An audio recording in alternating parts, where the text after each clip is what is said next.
Hello guys, কেমন আছেন সকলে? আশা করি সকলে অনেক অনেক ভালো আছেন। তো আপনাদের দোয়া ভালোবাসায় আল্লাহর রহমতে আমি অনেক বেশি ভালো আছি। তো আজকে আমাদের মুক্তাগাছা মনতলা একটি ভয়াবহ অ্যাক্সিডেন্ট হয়, সেটা কিন্তু অনেকেই ফেসবুকে জানা গেছেন।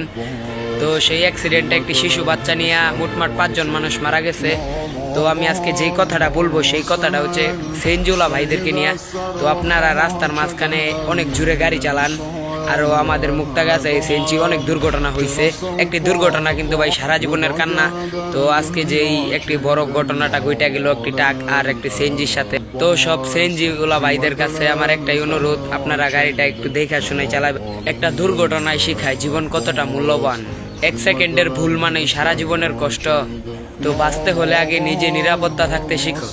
তো সবাই ওই যারা মারা গেছেন আজকে সবাই তাদের জন্য দোয়া করবেন, আল্লাহ তাআলা যেন তাদেরকে জান্নাত নসিব করে। ভিডিওটা অনেক প্রচন্ড পরিমাণে শেয়ার করবেন যাতে আজকের এই কাহিনীটা মুক্তাগাছা সবাই জানতে পারে।